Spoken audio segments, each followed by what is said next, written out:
La ley nos afecta a todos. Está en las decisiones que tomamos y en las situaciones que vivimos cada día. En Clave Jurídica, transformamos lo complejo en conversaciones claras, cercanas y útiles para todos. Escúchanos por nuestra página web y nuestro canal de YouTube, en Radio Media USB, donde el derecho se entiende.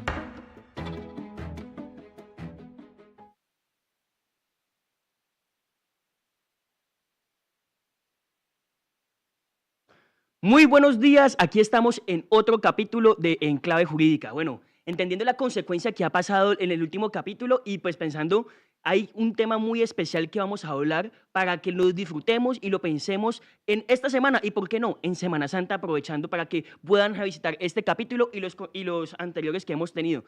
A través de hoy tenemos un tema especial, dado que, como ustedes pudieron ver en la primera toma, vamos a hablar de Jürgen Habermas. quien ha dado todo ese tributo, ha dado toda esa cuestión social de lo que nos ha compartido, tanto en diferentes áreas como pueda ser el derecho y en las ciencias sociales de manera general. Entendiendo diferentes cuestiones, me complace anunciar a las personas que me acompañan el día de hoy, a la mesa de trabajo que tenemos el día de hoy, donde hablaremos de Habermas, comprenderemos de esto, porque este no es un capítulo cualquiera en Enclave Jurídica, este será un especial para Jürgen Habermas y su legado que ha hecho. Entonces, bueno, me gustaría presentar a la mesa de trabajo del día de hoy. Conmigo, al lado izquierdo o al lado derecho de sus pantallas, tenemos a la profesora María Liliana Castillo. Profe, ¿cómo está? Cuéntenos cómo se ha sentido, cómo le parece el espacio. Cuéntemelo todo. Soy fan del programa. Estoy pendiente, no pensé que debiera estar en el capítulo 3, pero por supuesto que soy fan del programa y de todas las iniciativas comunicacionales que tengan los estudiantes de la San Buenaventura. Faltaba más. Tiene todo que ver con nuestro homenaje a Jürgen Habermas, esto de estarnos comunicando. Gracias por invitarme. Para los que no conocen, la profesora Liliana pues, valga la redundancia, es docente de aquí a la Facultad de Derecho, imparte las cátedras de comunicación escrita y oral, filosofía del derecho y argumentación jurídica. Te vas a acordar de argumentación Pero jurídica. por supuesto, ¿cómo es que espera el Pelerman? Entonces, es esencial. Esos chistes íntimos en medio de algo público, o toca explicarlos sí, o lo dejamos así. Eso es para una sección de anécdotas que podemos contar más adelante del programa. Y otro invitado que me honra tener a estas tres personas acá, bueno, a estas dos personas acá, es Luis Alfredo Pérez, estudiante de la facultad, pero bueno, dejo que él se presente. Cuéntanos, Luis, ¿cómo has estado? ¿Cómo va todo? Cuéntanos tu trayectoria. Te escuchamos, el micrófono es totalmente tuyo. No, pues como bien lo decía Álvaro, soy Luis Alfredo Pérez Gutiérrez, soy estudiante de 5º semestre y pues digamos estoy aquí principalmente y por responsabilidad directa de la profesora María Liliana Castillo, por en cierto sentido transmitirnos esa pasión por el derecho, por la filosofía del derecho y por el tormento de Álvaro, que parece ser que fue la argumentación jurídica, y muy contento de estar aquí. Estoy realmente cumpliendo un sueño junto a ustedes dos. Estamos acá tenemos tres generaciones que, nos gusta. Yo siempre digo que cuando me siento con alguno de ellos dos, o con los tres en este caso, yo digo charlas de país, o sea, porque en media hora resolvemos el país, pero ahí nos quedamos hablando interesantemente y pues, ¿por qué no que este quede plasmado para nuestras memorias, para Radio Media, para la USB? Bueno, antes de empezar con el tema de Habermas, me gustaría hacer una mención, una felicitación que ya lo habíamos hecho en el programa de Hablemos de. Creo que es meritorio que la profesora María Liliana acaba de llegar de nada más y nada menos de la Corte Interamericana, y en estuvo en Brasilia por medio de la opinión consultiva 33, que la Universidad de San Buenaventura participó por medio de su centro de pensamiento HICODEP, donde participaron diferentes profesores como la profesora Erika Van Arken, el profesor Trinson Mauricio Duarte y diferentes profesores que también, profesores y estudiantes que hicieron parte de esta opinión consultiva. Pero la profesora Marilina fue la que encabezó o fue la vocera en la Corte Interamericana para dar esa posición y ese concepto que en nuestra facultad y nuestra universidad estuvo allá. Pero me gustaría que habláramos de eso. Sin embargo, hay un video. Me gustaría que hagamos un video para contextualizar el tema y pues es que lo escuchemos, porque ese es un momento solemne de este. Entonces, no sé si en producción podemos poner el video. La Universidad de San Buenaventura ha hecho una referencia a las modulaciones de la democracia en sustitución de eventuales restricciones. ¿Es así? Entonces, hago mi pregunta en dos partes. A criterio de ustedes, ¿cuál sería el núcleo duro de la democracia? Y si es un derecho, en la medida que ustedes aplican criterios de interpretación y aplicación de DESCA, ¿qué supone esto? La posibilidad de decir que puede haber un desarrollo progresivo. Esto es un mandato de optimización, es decir, ¿cómo entienden ustedes este tema? Muchísimas gracias, honorable juez Pérez, por la pregunta. Por pocos segundos pensé que me iba a liberar de este examen de preparatorio. sé que nosotros desde la doctrina traemos cosas idílicas, a veces irrealizables. Llevamos 4 sesudos días conversando sobre eso y sé que dejamos en manos de ustedes la dificultad de concretar cosas materialmente que nosotros pintamos en las clases, dibujamos en las clases. Con esta excusa presento allí en el documento desarrollado, mucho más en el escrito que en mi intervención, cómo se podría determinar núcleo duro. Efectivamente no está explícito y vengo de un país donde muchas cosas no estaban explícitas y han sido construidas jurisprudencialmente, constitucionalizando el derecho. Nuestra aspiración con la intervención es que eso suceda también con la convencionalización del derecho.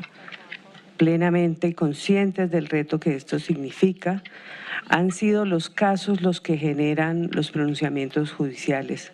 Confiamos más en lo judicial que en lo arquitectónico. En el caso de Colombia tenemos varios ejemplos de ello. Muchas gracias. No fue mi intención someterla a ninguna prueba académica. Está bien.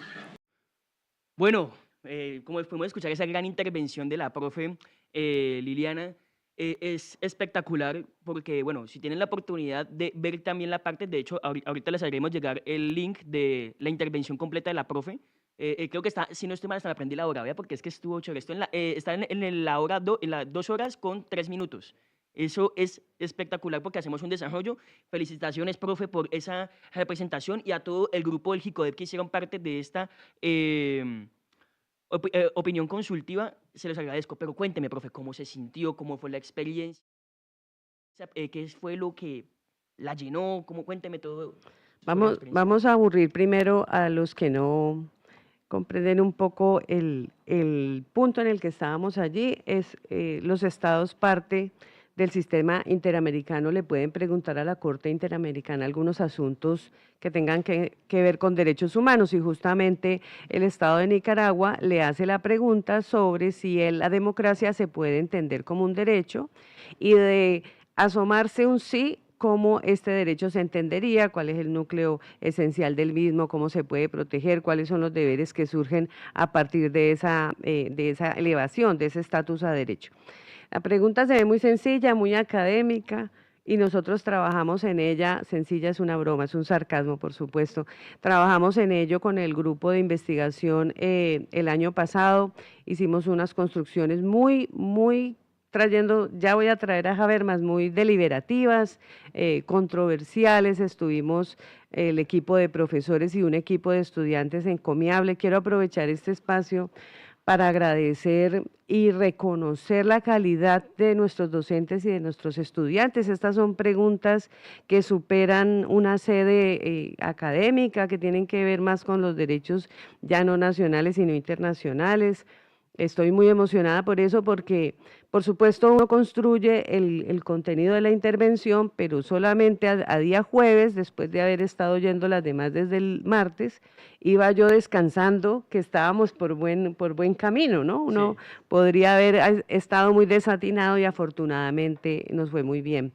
Entonces, cuando ya tuve la oportunidad de intervenir, yo solamente representaba a todo el grupo, incluida la participación de nuestra decana, que no deja de ser una investigadora. Tuvimos la oportunidad de incluir algo bastante disruptivo, y era cambiar alguna denominación muy tradicional en derechos que habla de restricción, y nosotros proponíamos modulación. Esto es una cosa bastante osada de parte nuestra. Entonces, con el respeto de todas las intervenciones que habían ocurrido previas, todos estábamos más o menos en la misma línea, pero a nosotros se nos ocurrió esa variación.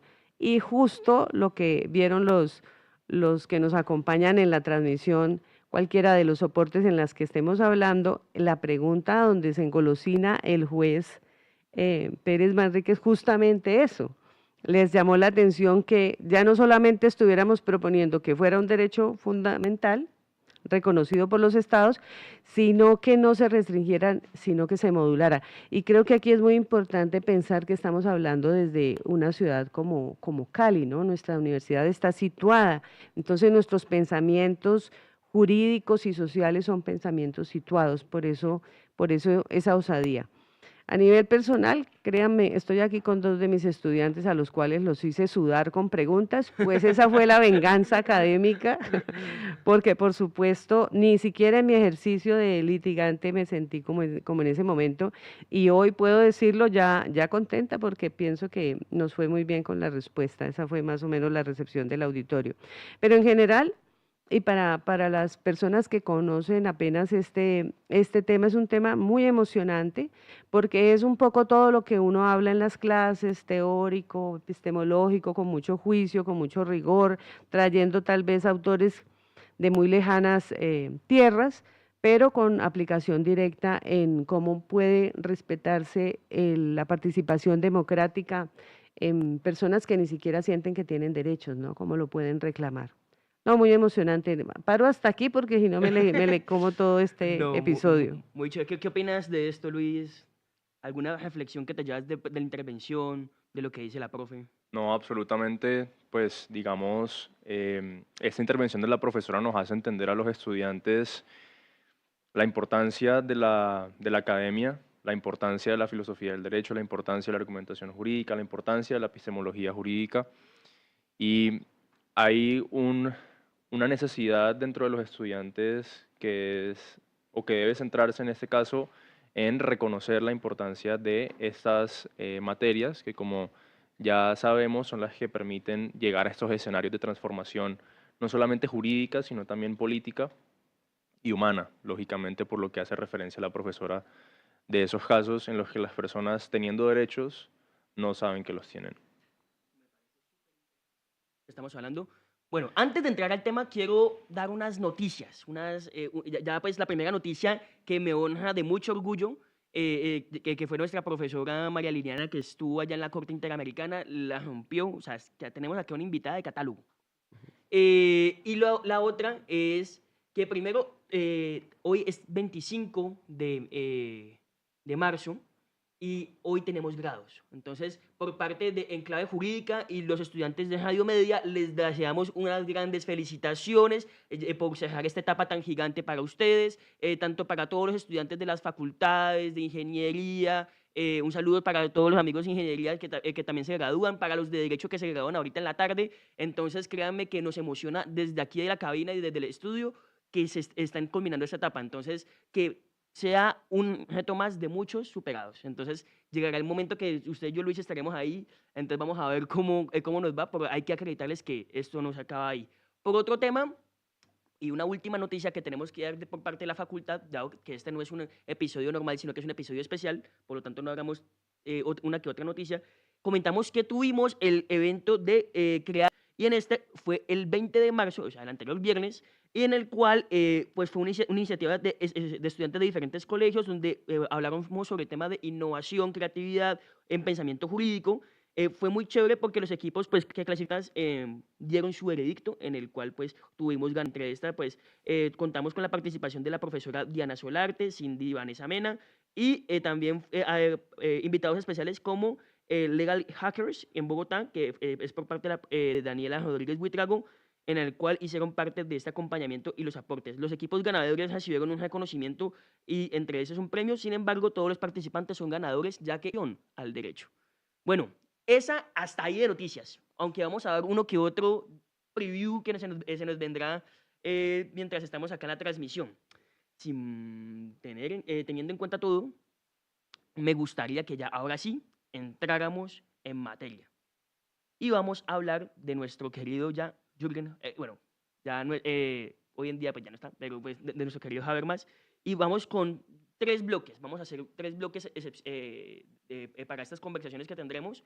Y hablaremos primero.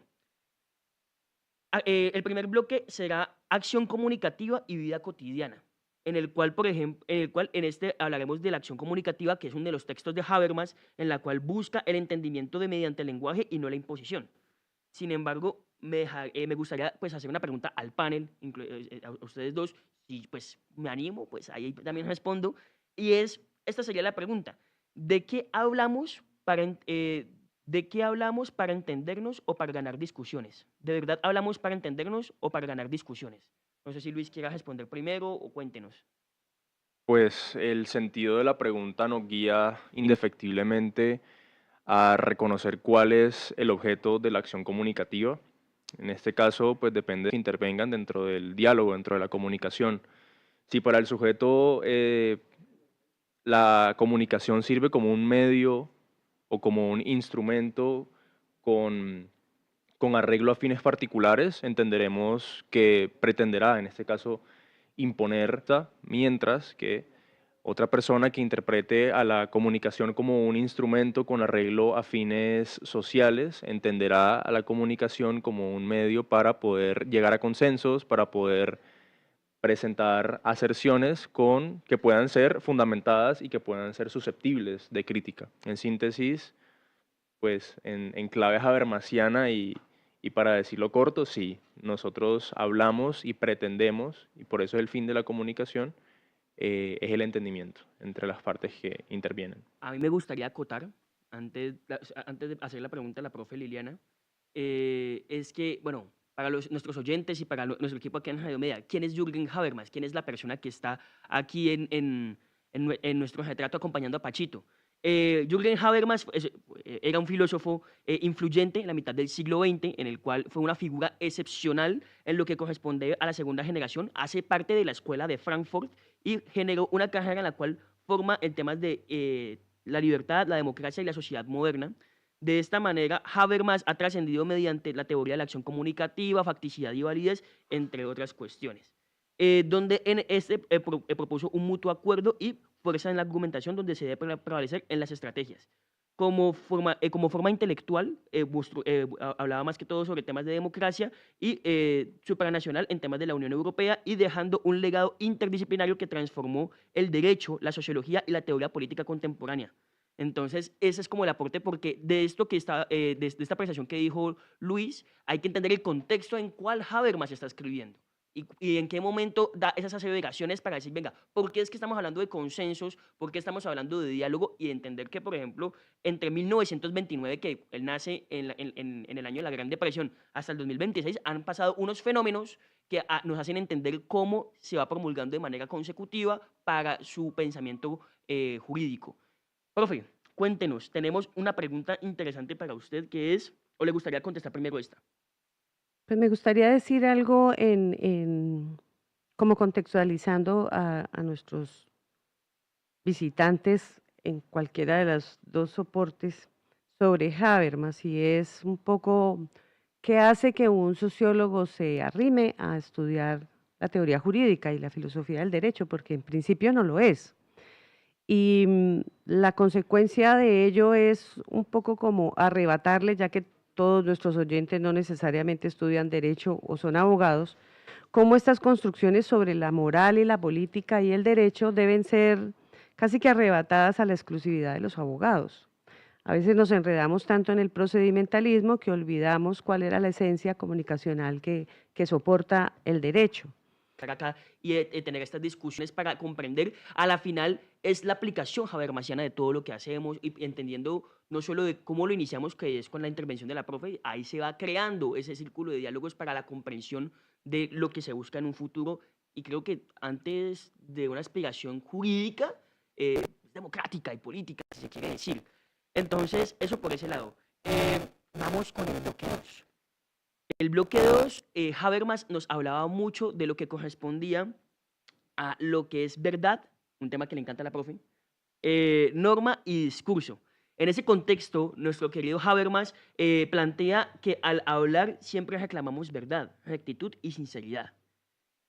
Todas estas preguntas, por cierto, para todo el público que nos escucha, fueron como abstraídas o fueron entendidas con 3 textos de Habermas importantes, que era el interés de los temas, la teoría de la acción comunicativa y facticidad y validez, que son los textos rectores, si se quieren entender, para nuestro público, para que si quieren empezar a leer a Habermas o no lo conocen o si se inspiraron, pueden iniciar con estos 3 textos como para ir encaminándose. Y otro que es súper importante, que era legitimidad y legal, que tendremos un bloque de después de la pausa. Sin embargo, vámonos con el bloque 2, que es verdad, norma y discurso. Luis, cuéntenos, desde esta perspectiva, ¿qué pasa cuando nadie quiere justificar lo que dice desde la perspectiva habermasiana? Para responder a esta pregunta, quería hacer referencia a la importancia que tiene justificar lo que se dice dentro de contextos comunicacionales. Y una idea esencial dentro de la teoría de la acción comunicativa de Habermas es el desempeño discursivo de las pretensiones de validez, que hace referencia a esa exigencia que tiene el interlocutor de justificar que lo diga reconocido en el ambiente comunicacional y que pueda ser por lo sujeto a un escrutinio, se puede llamar intersubjetivo. Entonces, y aquí tomo un poco las palabras de Rodrigo Primni, la acción comunicativa, fundamentada esencialmente en la razón comunicativa, exige un despliegue de razones, pues digamos, de lo que se dice para poder llegar a acuerdos compartidos que al fin y al cabo puedan permitir llegar a unos consensos. Esta comunicación se da en ambientes donde no existe violencia, donde no existe coacción, y como decía la profe María Liliana en sus clases, la única coacción existente debe ser la del mejor argumento, en la que pueda existir la posibilidad tanto de ser convencido como exista la posibilidad de convencer. Entonces, si no hay justificación de lo que se dice, en clave habermasiana se desintegra la acción comunicativa, en este caso se vicia esos procesos de diálogo y no podemos llegar a esos consensos racionales que posteriormente podrá crear esa noción de lo institucional que Habermas desarrolla en sus textos. Ok, me parece súper interesante esa apreciación. Bueno, hay una pregunta muy especial que, bueno, como todos sabremos, cuando estamos haciendo este capítulo, estamos en temporadas electorales. Y en temporadas electorales, pues ya escogimos a los que van a hacer el control político, a nuestro presidente, a los que van a hacer nuestras leyes, ya escogimos a ellos. Sin embargo, tenemos a el 31 de mayo va a ser, en mayo vamos a escoger a nuestro presidente del 2026, en adelante, en los siguientes años consecuentes. Y siempre me llama mucho la claridad porque en este clímax que tenemos sobre lo que es la política, está siempre el tema de la polarización. Y la polarización siempre está como que redundante ante esto, como que izquierda, derecha, centro, y a la final, esos son los límites de las campañas políticas, que, ojo, utilizan medios de comunicación o formas asertivas de comunicación para lograr llegar al mensaje exacto. Por lo tanto, me surge la siguiente pregunta, profe. ¿Se puede construir verdad en medio de la polarización? Qué necesidad de calentar la plaza, que un capítulo lo más de tranquilo, muy contentos de todo lo que hemos hecho. Bueno, muy bien. Primero, los términos no necesariamente deberían asustarnos, ¿no? Polarizar, polarización. No estoy muy segura de que eso no sea un elemento válido de la discusión política. Pero pues eso nos llevaría quizá a otro capítulo. Lo que se me antoja para responderte, Álvaro, es unir un poco con lo que dijo Luis ahora. Si el escenario político es un escenario argumentativo, pues que solamente vivamos a través de argumentos y no más bien en la negación de los argumentos y la justificación. Creo que lo que nos molesta al otro y también nos molesta obligarnos a buscar argumentos para justificar, es decir, identificar las premisas adecuadas para justificar las conclusiones, para hacer otra nota de las clases. En política no nos enseñaron a dialogar y el cerebro nos juega siempre una treta, nos gusta como tener la razón y entonces bloqueamos el concepto de escucha.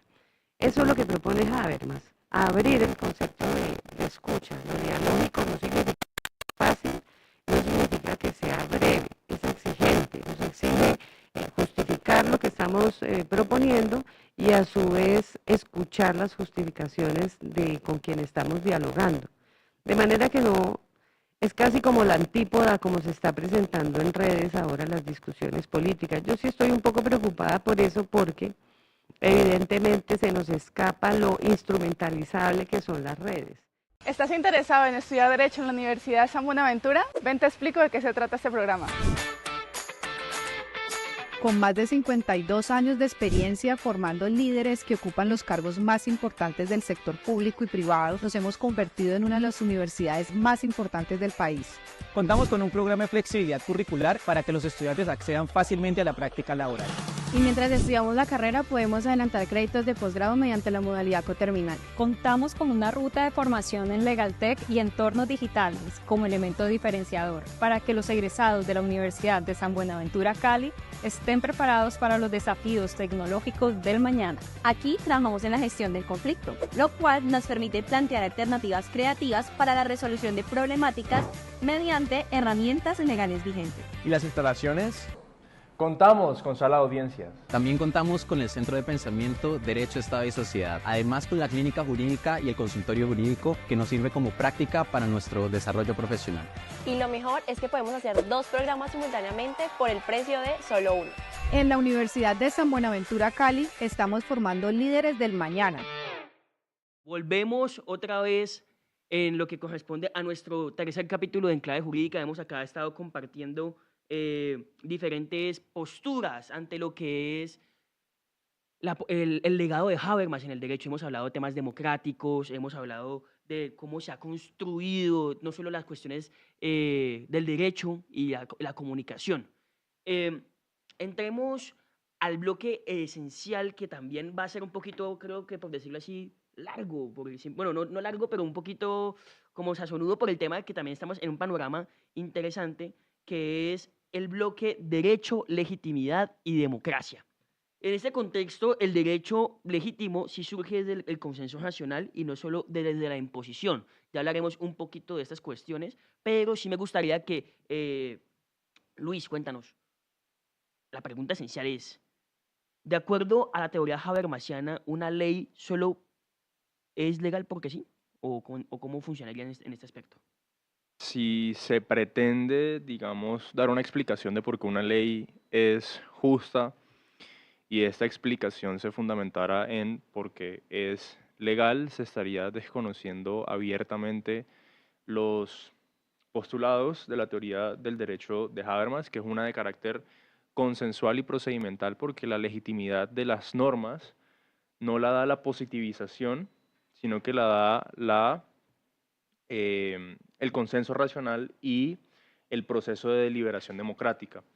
Y haciendo referencia a la positivización, quiero decir de que en clave habermasiana la positivización resulta inevitable cuando existe la deliberación democrática, pero esta no es la que le da el sustento legitimador de este entorno político comunicacional, por lo que en clave habermasiana, repito, no se puede pensar la legitimidad, que podemos asociarla con la justicia desde el iusnaturalismo, por ejemplo, a partir de la positivización o del aprobado en un eventual examen de legalidad.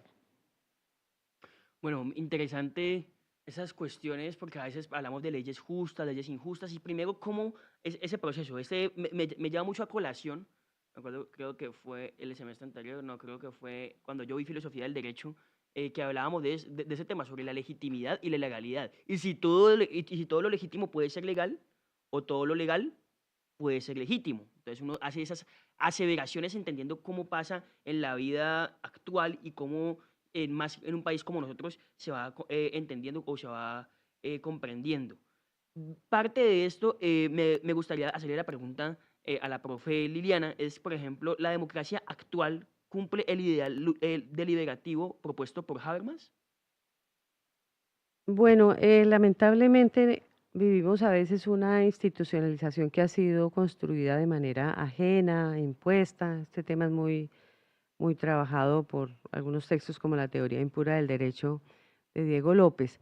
Allí tenemos un bache como por solucionar.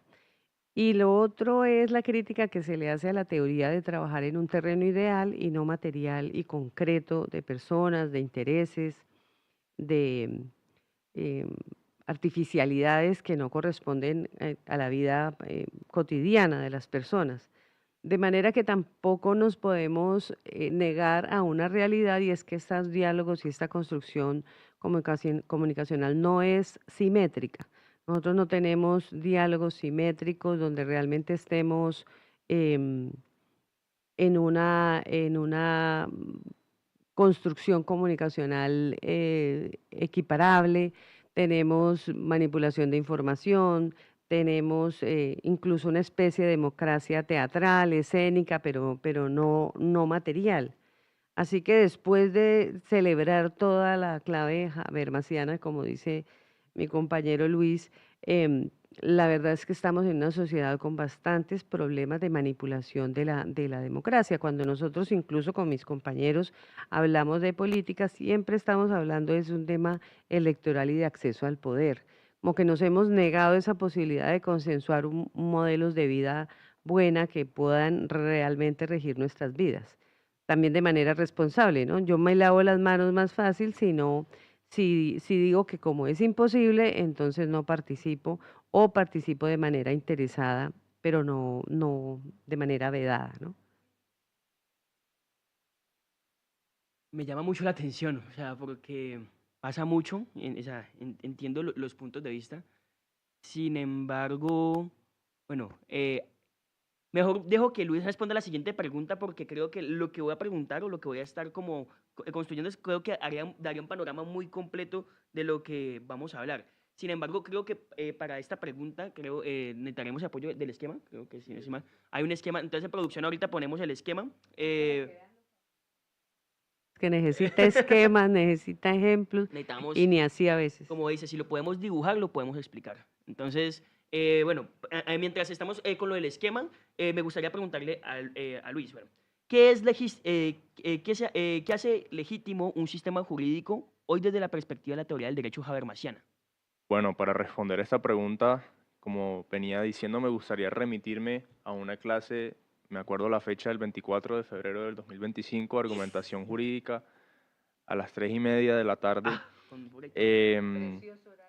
Concentración, ¿no?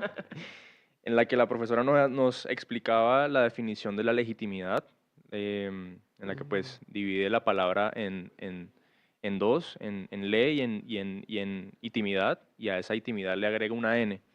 Entonces, la legitimidad ocurre cuando íntimamente aceptamos lo que prescribe la ley.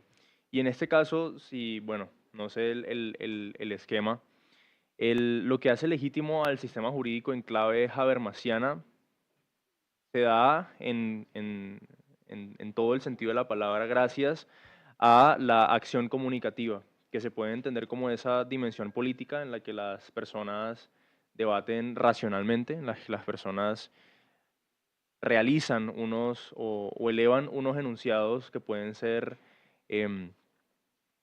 como ya veníamos diciendo anteriormente, susceptibles de crítica y fundamentados.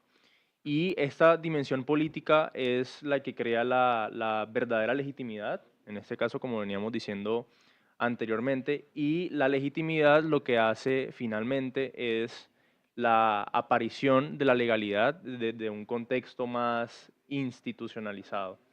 Entonces, dentro de esta teoría consensual del derecho habermasiana, vamos a entender eso. Ahí está, ahí lo vemos en pantalla. Ese esquema.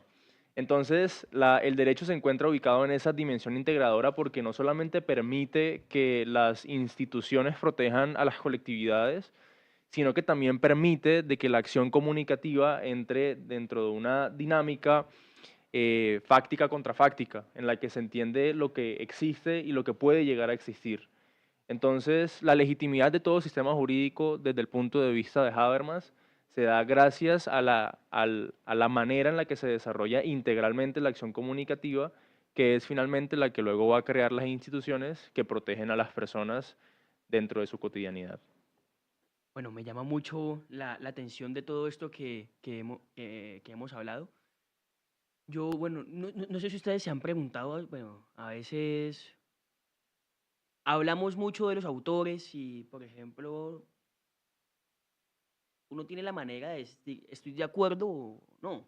Con Habermas me atrevo a decir que es uno de los pocos autores que yo digo con qué estar en desacuerdo y con qué estar de acuerdo a veces. Porque, por ejemplo, a los que estudian Derecho, uno lee a Kelsen y uno dice, uy, venga, este man, ¿por qué no pensó en el tema justo? Y no, cuando uno lee a Dworkin, venga, ¿por qué no pensó el tema de la validez desde ese aspecto y el tema?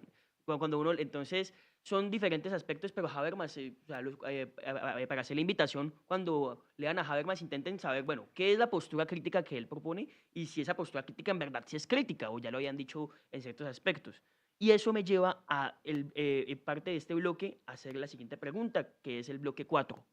Poder, sistema y mundo de la vida. En el contexto, pues, cuando hablamos de Habermas advierte que el sistema, entendemos el sistema como la parte económica y política, puede colonizarse en la vida cotidiana.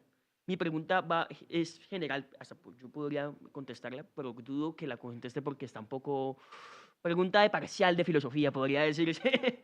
Mentira, no. Pero la pregunta es, ¿dónde vemos hoy esa colonización en lo cotidiano?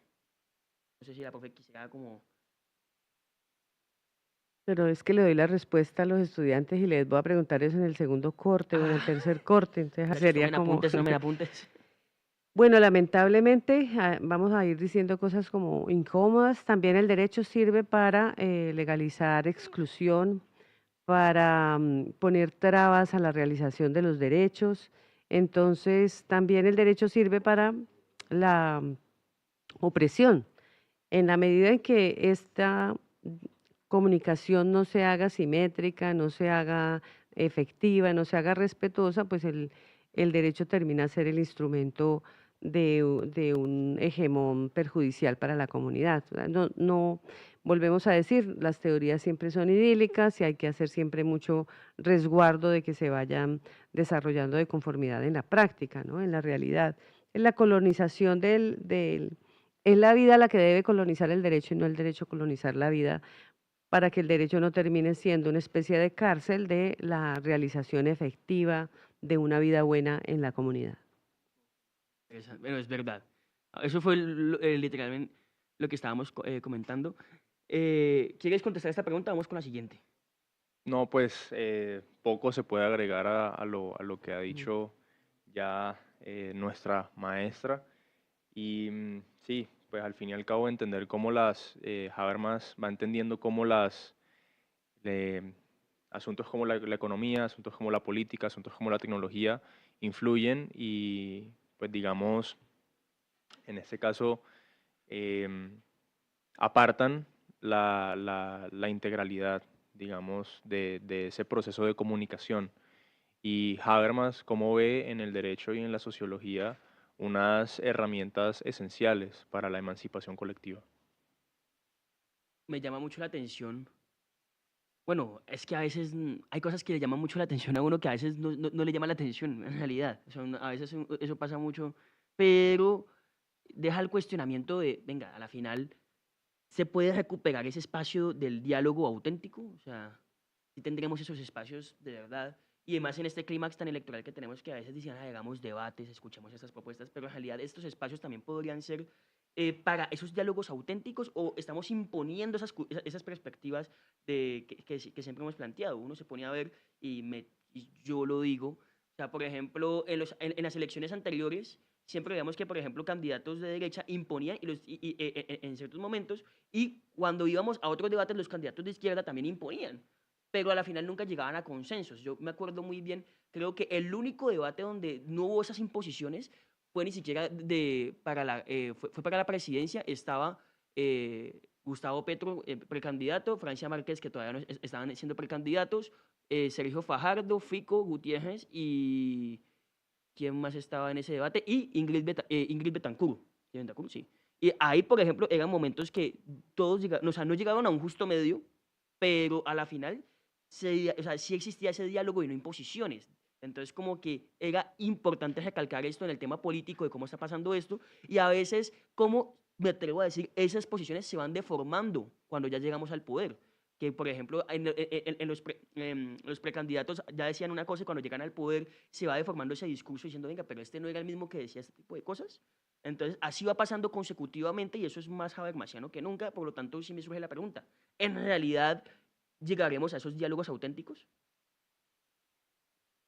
Tengo una respuesta pesimista, entonces no sé si obre porque... Hablamos de Schopenhauer un ratico, entonces seamos pesimistas. Más bien creo que justamente las argumentaciones electoreras a veces son el contrasentido de la propuesta habermasiana, porque tendríamos que partir, por ejemplo, en la vida cotidiana de creerle al otro, ¿no?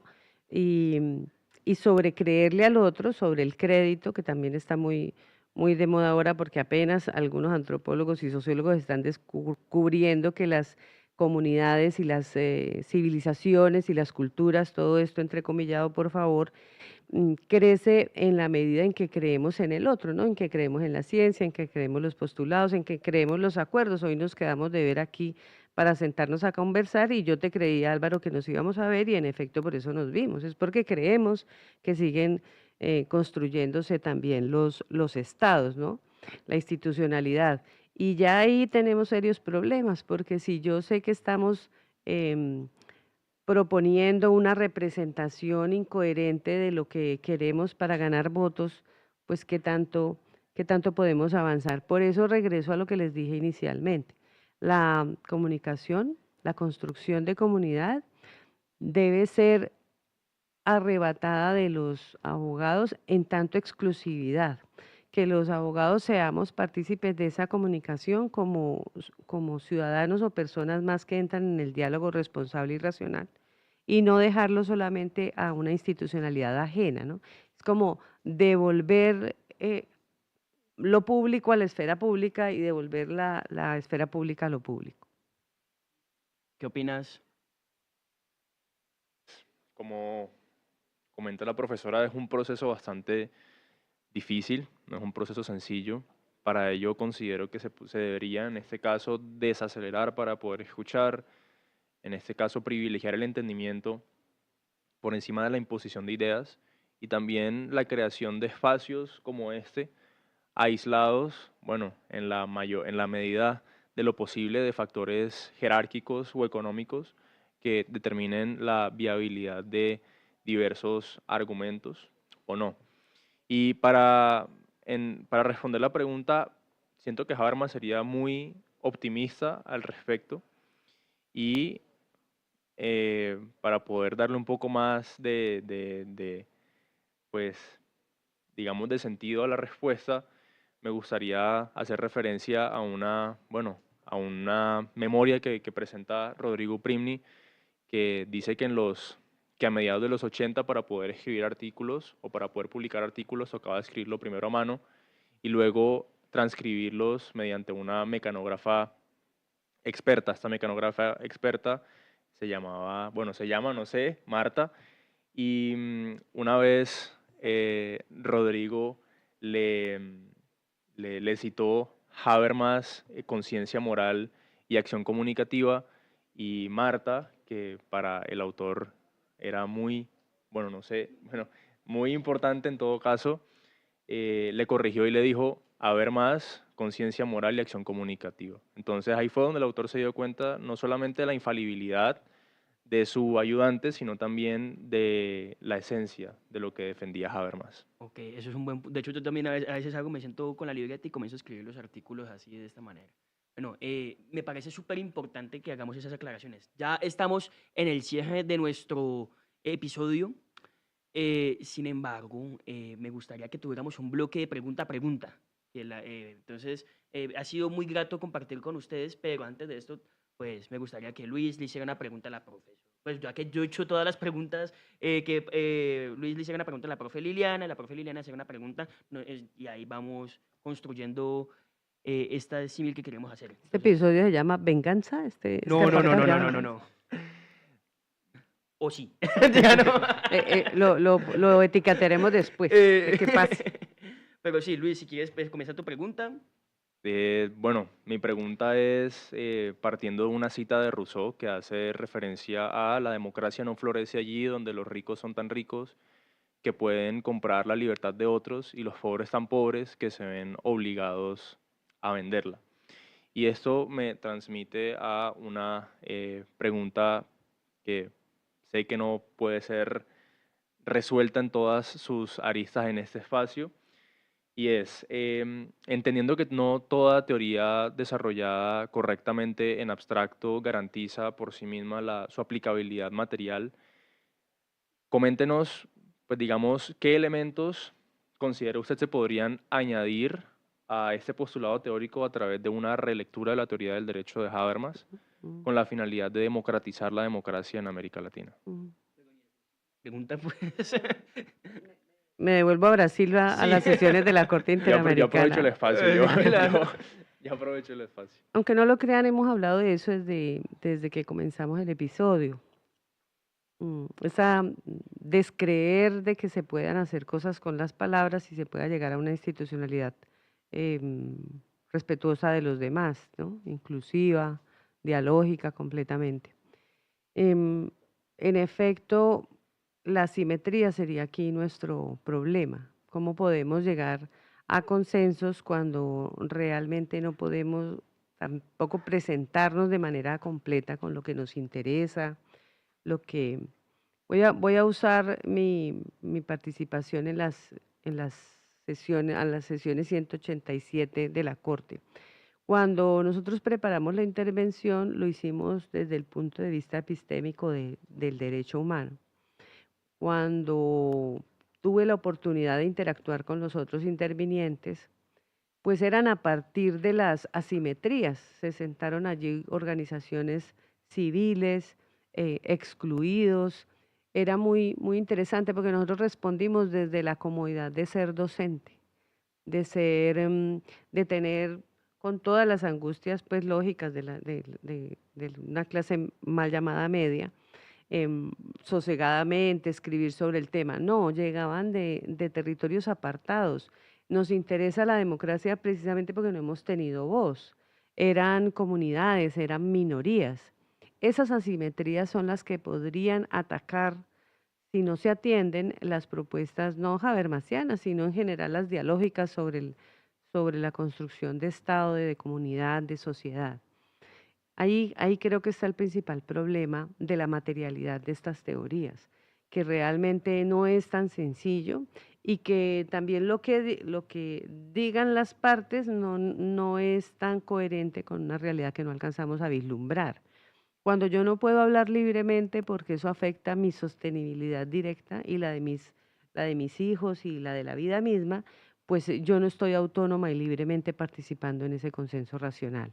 ¿Qué tan racional puedo ser cuando tengo que solucionar cómo llenar la nevera? O sea que la inequidad sigue siendo, para mí, nuestro principal compromiso para ese diálogo racional. Pero que es que se me baja hasta la presión. Se puede decir sin palabras y no pasa nada. En un podcast también se puede decir sin palabras. Yo creo que perfectamente podemos terminar con eso que dijo. No, es que cortina, por favor. Sí, cortina.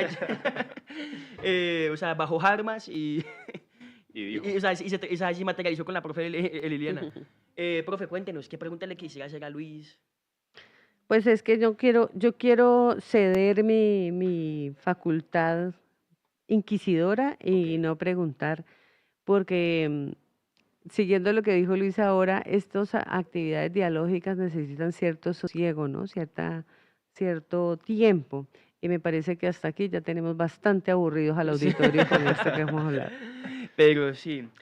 Bueno, chicos, aparte de todo esto, tengo una noticia. Tenemos un preview que les comenté que íbamos a tener un preview. El día de hoy, en el marco de la clase de Filosofía del Derecho, a las 3:30, en la biblioteca, 3 en punto, en la biblioteca, vamos a hacer un coloquio de filosofía, en lo que corresponde a un tema súper interesante y muy cotidiano para que estén invitados todos, que es el amor.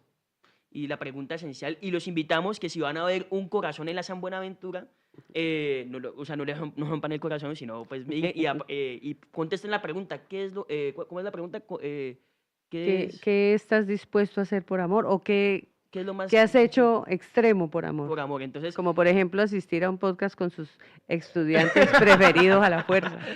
Entonces, sí, entonces invitamos también a la producción de Radio Media que si en el corazón, pues hagámoslo y vemos y lo depositamos. Ustedes cogen el papelito, lo escriben y lo depositan en el corazón. Y de ahí en el coloquio, pues obviamente todo es en concordancia anónima. Y por favor, invitados a este espacio que vamos a hablar de amor hoy a las 3 en punto en la biblioteca primer piso. Esto será genial para que compartamos y no solo es esto, sino hacer un diálogo profundo en todo lo que hemos hecho, en lo que corresponde a esa construcción del pensamiento. ¿Sí? ¿Qué les pareció el espacio?